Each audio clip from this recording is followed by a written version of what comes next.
Hello guys, આજે હું તમને શીખવાડીશ કે હેક્ઝા, ડેસિમલ અને ઓક્ટલ નંબર એટલે શું. તો આપણે પ્રોગ્રામ લખીએ એટલે ખબર પડે.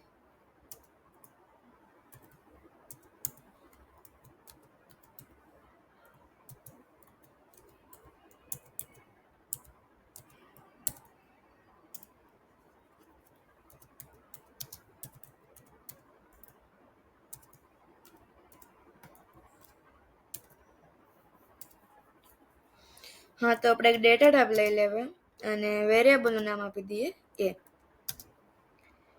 આપણે લઈએ 45 અને આપણે પ્રિન્ટ કરીએ.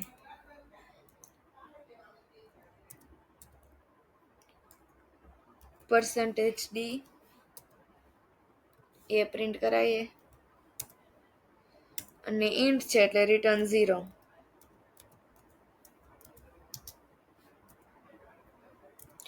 તો હવે આપણે પ્રોગ્રામને રન કરીએ તો તમે જોશો કે આપણે તો અહીંયા 45 લીધા હતા, તો અહીંયા 37 કરી દે. તો આપણે આઉટપુટમાં તો આપણે 45 જ આવવા જોઈએ. તો આપણે આ છે ને આને ઓક્ટલ નંબર કહેવાય. આજે આપણે આગળ 0 લખીએ ને તેને ઓક્ટલની સાઇન કહેવાય.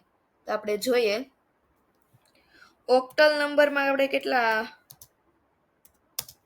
ઓક્ટલ નંબર એમાં આપણે છે ને 8 નંબર હોય.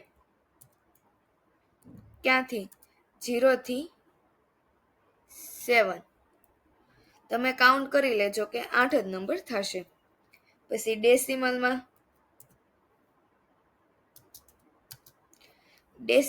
હોય 10, 0 to 9.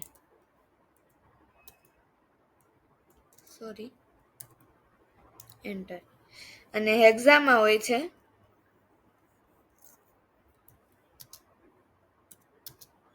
16.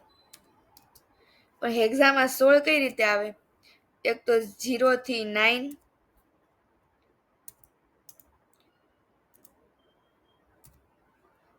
અને બીજું છે A to F. જો આપણે 11 લેવા હોય ને તો આપણે લેવાનું A, 12 લેવા હોય ને તો B, એવી રીતે F સુધી. એટલે થઈ ગઈ 16 નંબર. આ વિડીયોમાં આપણે છે ને ઓક્ટલ વિશે શીખીશું. નેક્સ્ટ વિડીયોમાં આપણે હેક્ઝા વિશે શીખીશું. હા, તો ઓક્ટલ નંબર આપણે લીધા હતા 45. તો એ 0 થી એટલે કે 0 થી 7 ની વચ્ચે આવી જાય તો આપણે લેવાનું. તો આપણે 0 થી 7 ની વચ્ચે આવી જાય એટલે એ ઓક્ટલ નંબર કહેવાય. તો આપણે ઓક્ટલનું જોઈએ. આપણે લીધા હતા 45. તો આપણે છે ને પાછળથી શરૂ કરવાનું. આપણે ઓક્ટલ નંબર લીધા છે એટલે એના કુલ અંક કેટલા થાય? 8 થાય. તો ઇન્ટુ 8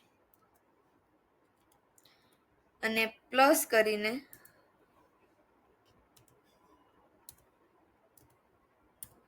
અહીંયા પણ ઇન્ટુ 8. અને જો તમે હેક્ઝા લો તો 16 લેવાના. હવે છે ને આપણે છે ને જેની 8 ઉપર જે ઘાત હોય ને, જો આપણે ઘાત છે ને પાછળથી આપવાની શરૂ કરવાની. જો આપણે પાછળથી શરૂ કરીએ એટલે 5 તો 0 થાય, એટલે 8 ની ઘાત 0 થાય. અને આપણે બીજા 8 ની ઘાત થાય 1. ઓકે, તો 8 નો આપણે મલ્ટીપ્લાય 0 સાથે કરીએ એટલે એનું તો 0 જ થઈ જાય. એટલે એમાં શું વધ્યું? 5. અને 8 નું મલ્ટીપ્લાય 1 સાથે કરીએ એટલે 8. અને 8 ચોક 24, 8 ચોક 32. સોરી, એમાં પ્લસ આપણે 5 ઉમેરીએ તો થઈ જાય 37. ઓકે, આવી ગયા અહીંયા 37. અને આપણે છે ને ઓક્ટલ હોય ને તો એની આગળ 0 લગાવવાનું હોય છે. મને આશા છે કે તમને સમજાઈ ગયો હશે. Thank you for watching. Please like, share and subscribe this channel.